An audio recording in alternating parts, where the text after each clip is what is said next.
பின்பு அவர் பன்னீர் வரையும் தம்மிடத்தில் அழைத்து, இதோ எருசலேமுக்குப் போகிறோம், மனுஷகுமாரனை குறித்து தீர்க்கதரிசிகளால் எழுதப்பட்டவைகள் எல்லாம் நிறைவேறும்.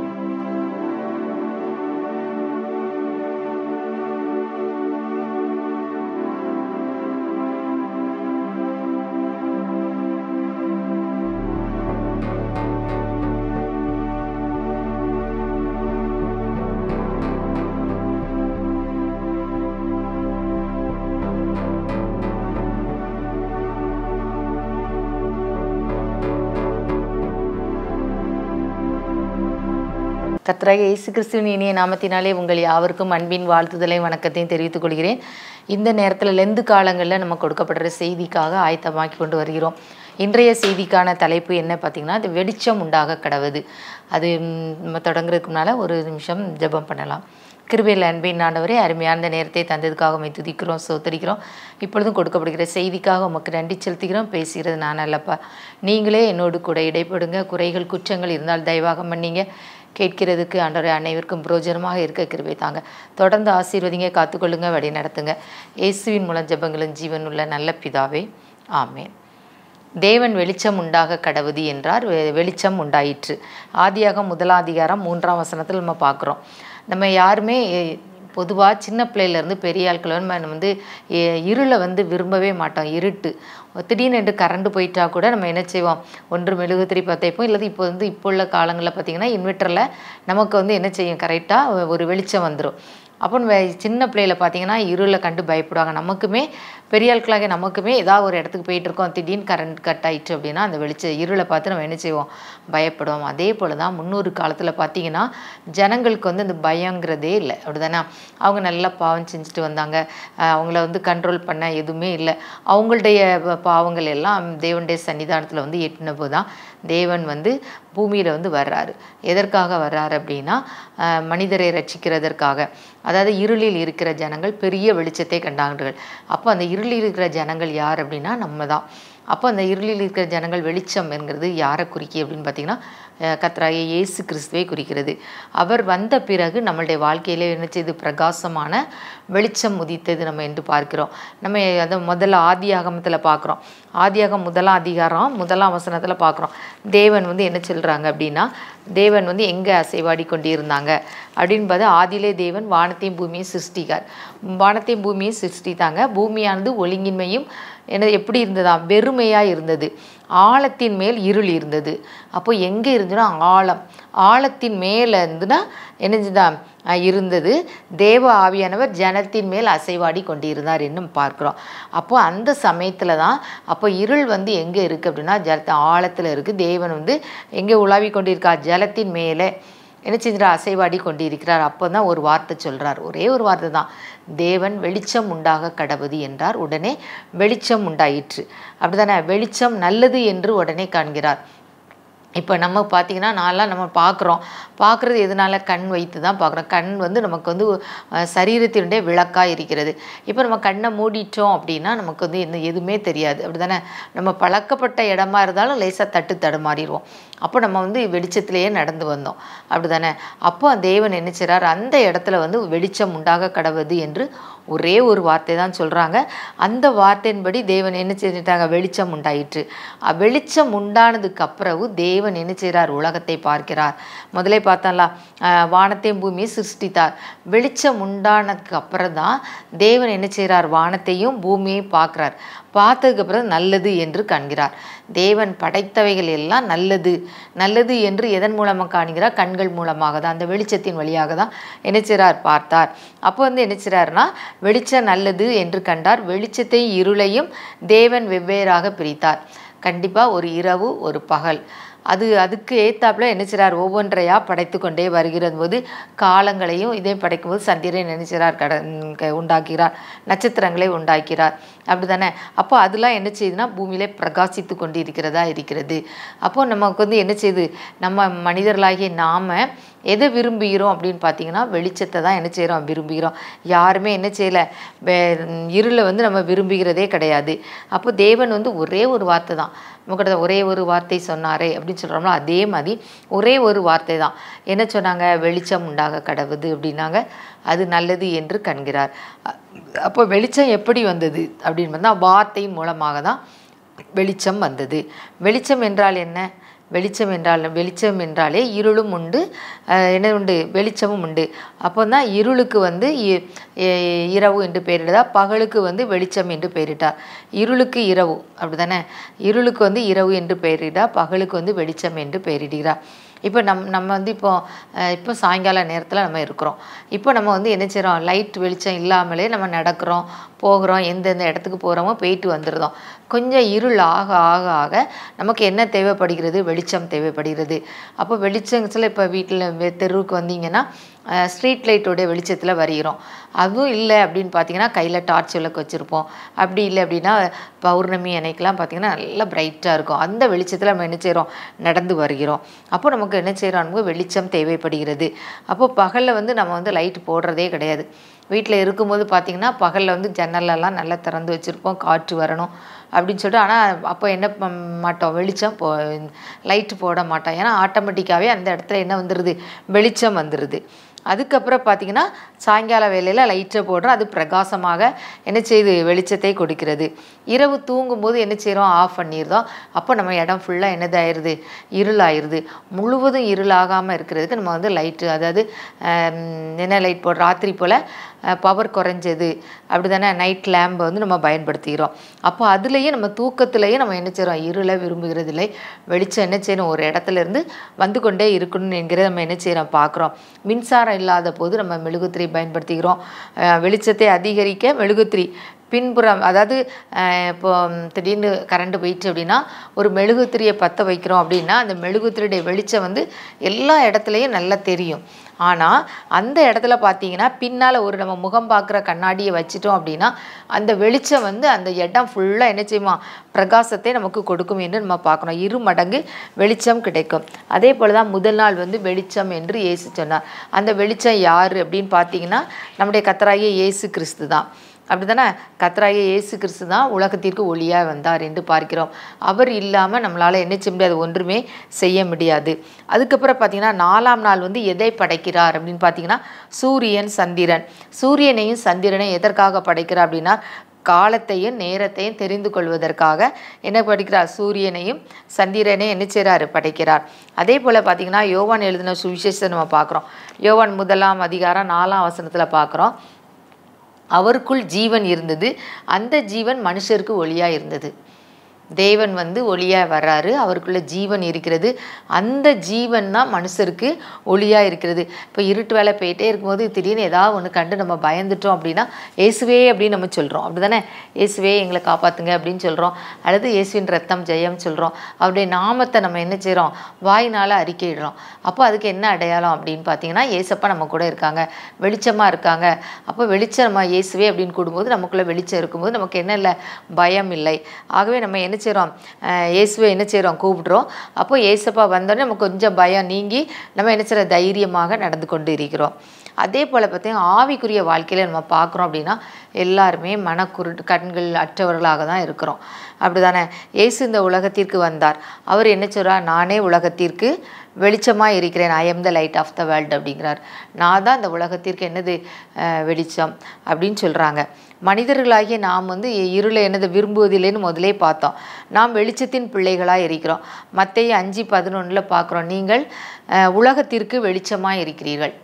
நம்ம வந்து இயேசுடைய பிள்ளையாக இயேசுவை தரித்து கொண்டு இருந்தபோது நம்ம எப்படிப்பட்டவங்களாக இருக்கிறோம் அப்படின்னு பார்த்தா உலகத்திற்கு வெளிச்சமாக இருக்கிறோம். அப்போ நம்மகிட்ட என்ன இல்லை? நம்ம இயேசப்பாவை நம்ம சார்ந்து இருக்கும்போது, இயேசு நமக்குள்ளே இருக்கும்போது நம்ம வெளிச்சத்தின் பிள்ளைகளாக இருக்கிறோம். ஒருவேளை நம்ம சாத்தானுடைய பிள்ளைகளாக இருந்தோம்னா நம்மகிட்ட என்ன உண்டு? இருள் உண்டு. இருள் அப்படின்னா எதெல்லாம் குறிக்குது அப்படின்னா கோபம், பொறாமை, அந்த மாம்சத்தின் கிரியைகள் எல்லாம் நம்மகிட்ட வந்துடும். அப்படிதானே? இருள் வந்து அப்போ நம்ம வெளிச்சம் வரும்போது ஆவின் கனிகள் நம்மகிட்ட வந்துடுது. என்னெல்லாம் ஆவின் கனிகள்? அன்பு, சந்தோஷம், சமாதானம், நீடிய பொறுமை, தயவு, நற்குணம், விசுவாசம், சாந்தம், இப்படிப்பட்டவை 9 கனிகள் நம்மகிட்ட வந்துடுது. ஆனால் நம்முடைய பிசாசினுடைய பிள்ளைகளாக, இயேசுவை துக்கப்படுத்துகிற பிள்ளைகளாக, இயேசுவை அறியாதவர்களாக இருந்தோம் அப்படின்னா மாம்சத்தின் கிரியைகள் அவ்வளோ வந்து நம்மளை அழித்து விடுகிறது.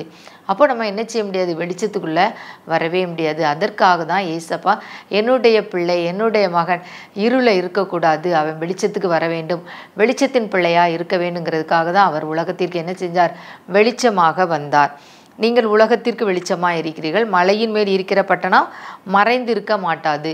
மலை மேலே இருந்ததுன்னா கண்டிப்பாக அந்த இடத்துல வெளிச்சம் வேணும். அதில் ஒரு பட்டணம் இருக்குது அப்படின்னா நமக்கு வந்து ஒரு லைட், கண்டிப்பாக ஒரு வெளிச்சம் தேவை. அதில் மலையின் மேல் இருக்கிற பட்டணம் மறைந்திருக்க மாட்டாது. இப்போ நம்ம கையில் ஒரு விளக்கு தண்டு இருக்குது அப்படின்னா, இப்போ மெழுகுத்திரி தான் இருக்குது அப்படின்னா அதை பொருத்தி நம்ம ஏதாவது ஒரு பாக்ஸ்குள்ளே போட்டோ என்ன செய்யணும்? கட்டிலுக்கு அடியிலேயே நம்ம வைக்க மாட்டோம். அதற்கு உவமையாக சொல்லணும்னா, விளக்கை கொளுத்தி மரக்காலால் மூடி வைக்காமல் விளக்கு தண்டி மேல் வைப்பார்கள், அது வீட்டில் உள்ள யாவருக்கும் வெளிச்சம் கொடுக்கும். அப்படி தானே? இப்போ நம்மளுடைய சின்ன லைஃப்லலாம் பார்த்தீங்கன்னா எலக்ட்ரிசிட்டியே கிடையாது, அப்படி தானே? அப்போ என்ன செய்வாங்கன்னா, ஸ்ட்ரீட் லைட்டில் ஒரு சிமிலி விளக்கு அதில் போய் என்ன செய்வாங்க? பொருத்தி வைப்பாங்க, அது கொஞ்சம் வெளிச்சம் கொடுக்கும். ஆனால் இப்போ உள்ள பயம் மாதிரி அந்த காலத்தில் பயம் இல்லை. நம்ம வந்து அந்த இடத்துலையும் நம்ம வந்து ஏசப்பாவுடைய துணையை கொண்டு வெளிச்சத்தின் பிள்ளைகளாக நம்ம என்ன செஞ்சோம்? இருந்தோம்.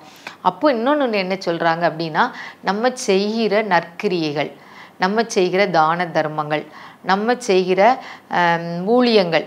இப்போ உதாரணமாக நம்மகிட்ட வந்து ஒரு ஏழை மனிதன் வந்து நம்மகிட்ட உதவி கேட்குறார் அப்படின்னா நம்ம என்ன செய்கிறோம்? கண்டிப்பாக உதவி செய்வோம். சில வேலைக்கு என்ன செய்ய மாட்டோம்? செய்ய மாட்டோம். ஏதாவது ஒரு இதில் இருக்கும்போது போ இன்னைக்கு கராத நாளைக்கு வா அப்படின்னு நம்ம சொல்லுவோம். நம்ம பிள்ளைகள் மத்தியில் நம்ம வந்து என்ன செய்யணும்? நற்கிரியை செய்கிறவர்களாக காணப்பட வேண்டும். அப்போ நம்மளுடைய நற்கிரியைகள், நல்லா ஒழுங்காக பைபிள் வாசிக்கணும், ஜெபிக்கணும், ஆலயத்திற்கு போகணும், மற்றவர்களுக்கு உதவி செய்யணும், யார்கிட்டையும் கோபப்படக்கூடாது, எரிச்சல் படக்கூடாது, வேறு வீணான வார்த்தைகள் எதுவுமே நம்ம பேசாமல் இருந்து நம்முடைய பிள்ளைகளுக்கு, நம்முடைய வீட்டில் உள்ளவங்களுக்கு, நம்ம பக்கத்தில் இருக்கிறவங்களுக்கு, வேலை பார்க்குற இடத்துல, சர்ச்சில், எல்லாத்திற்கும் நம்ம நற்கிரியை காண்பிக்கிறவர்களாக இருந்தால் அப்போ நம்ம என்ன செய்வாங்களாம்? மனுஷர் உங்கள் நற்கிரியை கண்டு பரலோகத்தில் இருக்கிற உங்கள் பிதாவை மகிமைப்படுத்தும்படி உங்கள் வெளிச்சம் அவர்கள் முன்பாக பிரகாசிக்க கடவுது. இப்போ ஓமையில் கூட சொல்லுவாங்க, அப்படி தானே? இந்த சிறியரில் நீங்கள் யாருக்கு என்ன செஞ்சீங்களோ அதை எனக்கே செய்தீங்க அப்படிம்பாங்க அப்படின்னு ஏசப்பா சொல்லியிருப்பாங்க. அப்படின்னா என்ன அர்த்தம்? இந்த ஏழை எளியவர்களுக்கு நம்மளான உதவியை செய்து கொண்டே இருக்கணும். உதவி செய்யும்போது நம்ம பலனை என்ன செய்யக்கூடாது? எதிர்பார்க்கக்கூடாது. அன்னைக்கு வந்து ஒரு 2 வாரத்துக்கு முன்னால் ஒரு மெசேஜ் கேட்டேன். என்ன அப்படின்னு பார்த்தீங்கன்னா, இப்போ நீங்கள் வீட்டில் உள்ளவங்க எல்லாருக்கும் உதவி செய்கிறீங்க, எல்லாருக்குமே அந்த வசனம் வந்து நல்லா கரெக்டாக சூட்டபுளாக அமைஞ்சுது.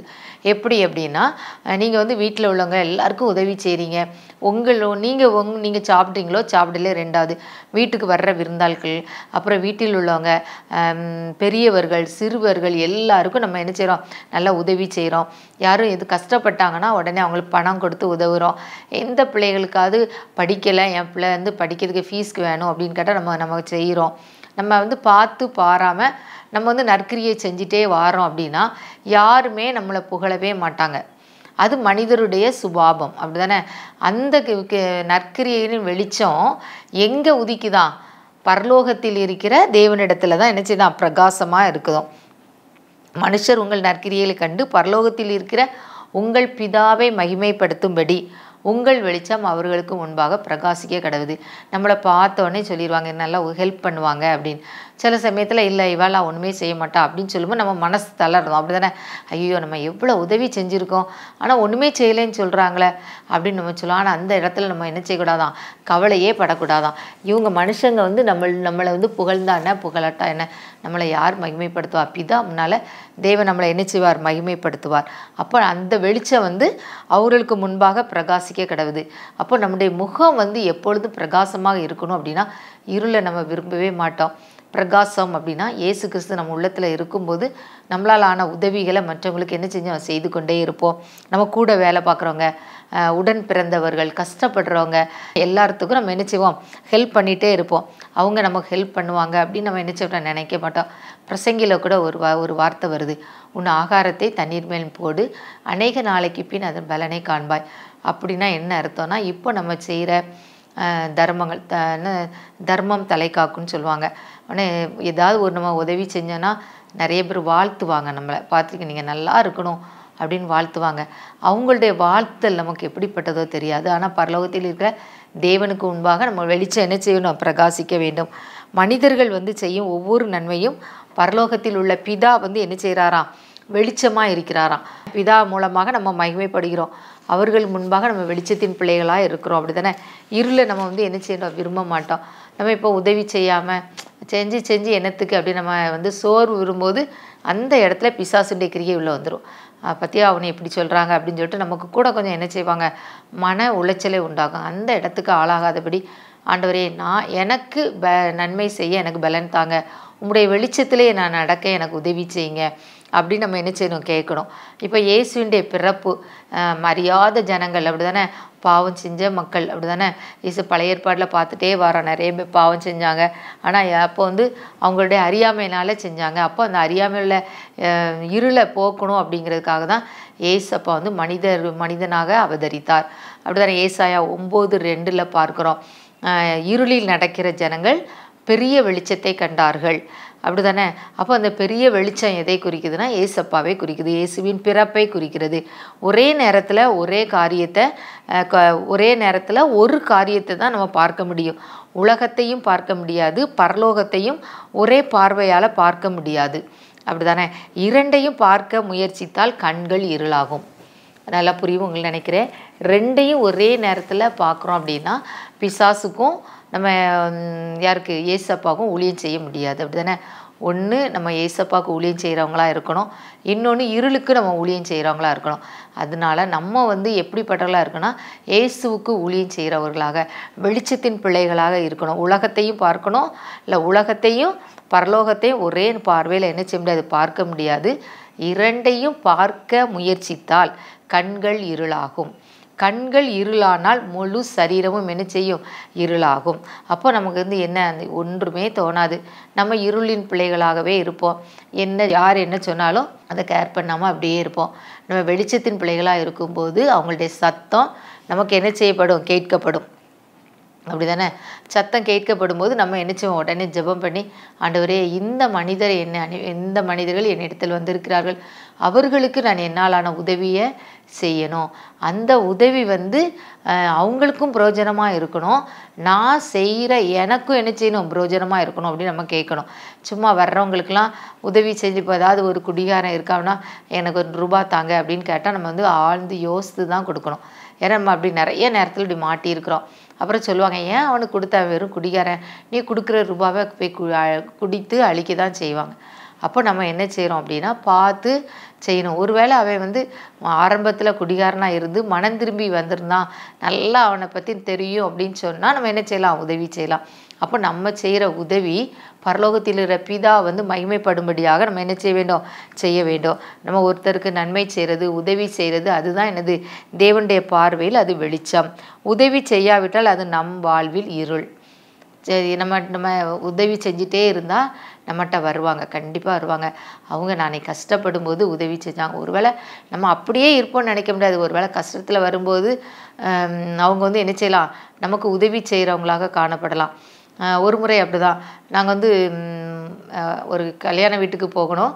அவங்க எங்களுக்கு அதிகமாக மொய் செஞ்சுருந்தாங்க. அப்போ நான் ஐயோ, அவங்க நிறைய செஞ்சுருக்காங்களா, நம்மகிட்ட குறையாக தானே இருக்குது, என்ன செய்ய அப்படின்னு யோசிச்சுட்டே இருந்தேன்.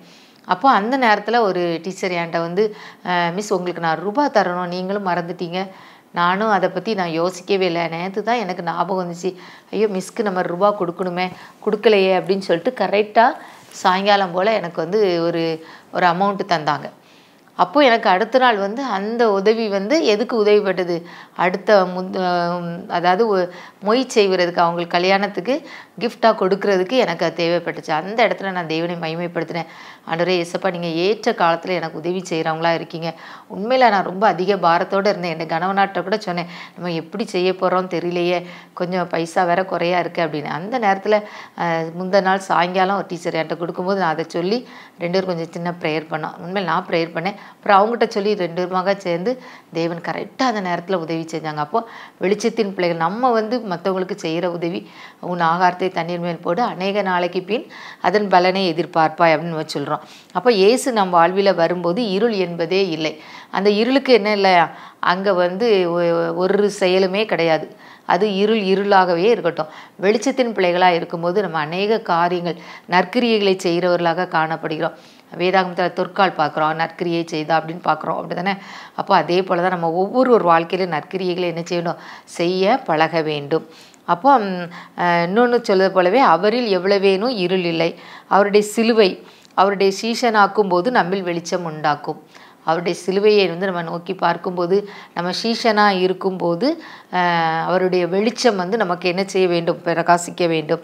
இயேசுவோடு நடக்கும்போது நம் இப்போ இயேசுவோடு நடந்து போயிட்டே இருக்கிறோம். சங்கீதம் 119 செய்கிறோம், அவருடைய வேதம் என் கால்களுக்கு தீபமும் பாதைக்கு வெளிச்சமாக இருக்கிறது.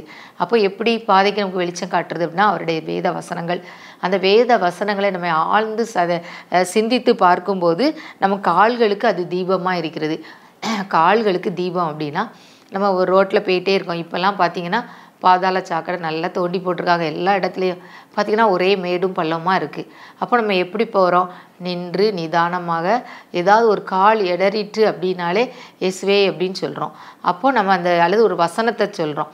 இப்போ மாடிப்படியில் நாங்கள் அடிக்கடி ஏறி இறங்குவோம். மாடியில் அந்த செடிகளுக்கெலாம் தண்ணி ஊற்றும். அப்போ நான் மேலே இருந்து இறங்கும் போதும் கீழே எங்கடி ஏறும்போது சொல்லுவேன், ஆண்டவரே என் கால் சறுக்குகிறது என்று சொல்லும்போது உமது கிருபை என்னை தாங்கட்டும் அப்படின்னு சொல்லிட்டு நான் என்ன செய்வேன், அந்த வசனத்தை சொல்லி அப்போ என்ன செய்ய மெதுவாக நடந்து வைக்கும்போது நம்ம கால் என்ன செய்யாது, இடராது. அப்போ அதோடைய வசனம் நம்முடைய கால்களுக்கு எப்படி இருக்குது, ஒரு தீபமாக இருக்கிறது, பாதைக்கு வெளிச்சமாக இருக்கிறது. பாதைக்கு வெளிச்சம்னா நடந்து போயிட்டே இருக்கும்போது கல் கிடக்கும், அப்புறம் ஏதாவது உடைந்த பாட்டில் துண்டுகள், தகடு, ஏதாவது ஒன்று நம்ம காலில் குத்திடக்கூடாதுங்காக்கா நம்ம செருப்பு போட்டுட்டு போவோம். ஒருவேளை அந்த செருப்பையும் தாண்டி நமக்குள்ளே ஏதாவது முள் குத்தும்போது நமக்கு எப்படி இருக்கும், வேதனையாக இருக்கும். ஆனால் நம்ம கர்த்தருடைய வசனத்தை உட்கொண்டு பேசிகிட்டே போகும், அவரோடு நடந்து பேசிகிட்டே இருக்கும்போது அது நமக்கு எப்படி இருக்கான், பாதைக்கு வெளிச்சமாக இருக்குது. அப்புறம் அவர் பார்த்திங்கன்னா இருட்டு வேளையிலும் தேவன் நமக்கு என்ன செய்கிறாராம், பாதை காட்டுகிறவராக இருக்கிறார். அதுக்கப்புறம் பார்த்திங்கன்னா இருள் பாதையை கண்டு தானாக செல்லும், அப்படி தானே?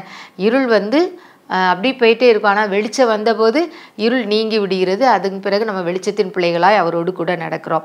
அவருடைய முகத்தை நோக்கி பார்க்கும்போது பிரகாசம் கிடைக்கும். அவரை நோக்கி பார்த்தவர்கள் பிரகாசம் அடைந்தார்கள், அவருடைய முகங்கள் வெட்கப்படவில்லை.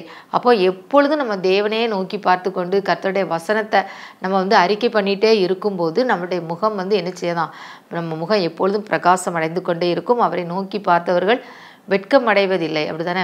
எந்த ஒரு காரியத்தை குறித்து நம்ம கஷ்டம் வரும்போது, ஆண்டவரே இந்த காரியத்தை குறித்து நான் வெட்கமடையாதபடி நீங்கள் செய்யுங்க, உமக்குள்ளே என்னுடைய வெளிச்சம் என்ன செய்ய வேண்டும், வர வேண்டும் அப்படி நம்ம ஜெபம் பண்ணும்போது நம்மளுடைய முகமும் என்ன செய்யலாம், பிரகாசம் அடைகிறது. ஸ்தேவானை பார்க்குறோம். ஸ்தேவான் விசுவாசத்திலும் வல்லமை இருந்து ஜனங்களுக்குள்ளே பெரிய அடையாளங்களையும் அற்புதங்களையும் செய்தான். அவன் ஆலோசனை சங்கத்தார்கிட்ட உட்கார்ந்து இருக்கும்போது அவனுடைய முகம் எப்படி இருந்துதான், தேவதூதன் முகம் போல இருக்க கண்டார்கள். தேவதூதனுடைய முகம் எப்படி இருக்கும், இருளாவாக இருக்கும், இல்லை வெளிச்சமாக இருக்கும், ஒரு பிரைட், அப்படி தானே? அப்போ ஸ்தேவானுடைய முகம் வெளிச்சமாக இருக்க கண்டும்போது நிச்சயமாக அவனுக்குள்ள தேவன் இருக்கிறார், இயேசு இருக்கிறார் என்பதை அந்த ஜனங்கள்லாம் என்ன செஞ்சாங்க, கண்டு கொண்டார்கள், அப்படி தானே? அவன் கடைசி நேரத்தில் கூட அவன் மேலே கல்லெறிஞ்சும் போது இவன் மேல் பாவத்தை சுமத்தாதிரும் என்று சொல்லி தான் என்ன செஞ்சான், ஜீவனை விட்டான் அப்படின்னு நம்ம பார்க்குறோம். அப்போ அவனுடைய முகம் நித்திரை அடைய போகிறோம், இறந்து போகிறோம் தெரிஞ்ச உடனே கல்லெறியும் போது அதுக்கு ஃபுல்லாக சிரித்த முகத்தோடு பிரகாச முகத்தோடு தான் அவன் என்ன செஞ்சான், உயிர் பிறந்தான்.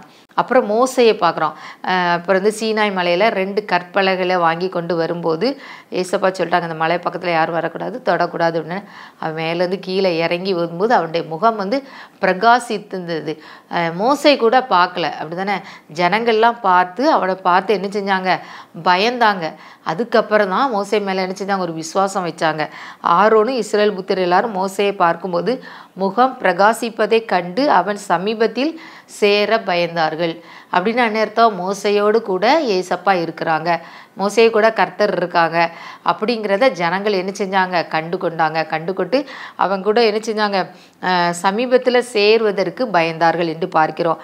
சங்கீதம் 119:18 பார்க்கும், உமது வேதத்திலுள்ள அதிசயங்களை பார்க்கும்படி என்னுடைய கண்களை திறந்தரலும்.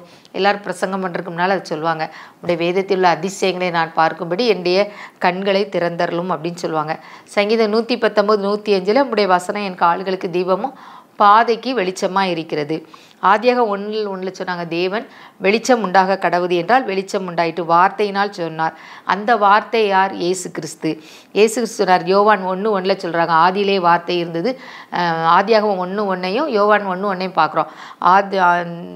ஆதியிலே வார்த்தை இருந்தது. அந்த வார்த்தை யார் அப்படின்னா இயேசு கிறிஸ்து.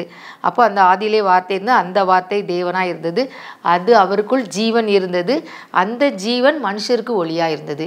அப்போ அந்த ஜீவன் யார்? இயேசு கிறிஸ்து. அந்த ஜீவன் நமக்குள்ளே இருக்கும்போது நம்ம வெளிச்சத்தின் பிள்ளைகளாக இருக்கிறோம். அந்த ஒளி இருளிலே பிரகாசித்தது, இருளானது அதை பற்றி கொள்ளவில்லை. வெளிச்சம் இருக்கும்போது கண்டிப்பாக இருளுக்கு இடமே கிடையாது, அப்படி தானே?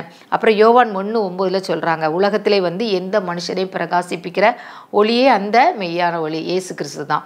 அப்போ இயேசு கிறிஸ்து நம்முடைய வாழ்க்கையில் வரும்போது நிச்சயமாக நம்ம வெளிச்சத்தின் பிள்ளைகளாக இருப்போம், வெளிச்சத்தின் பாதையிலே நம்ம நடப்போம்.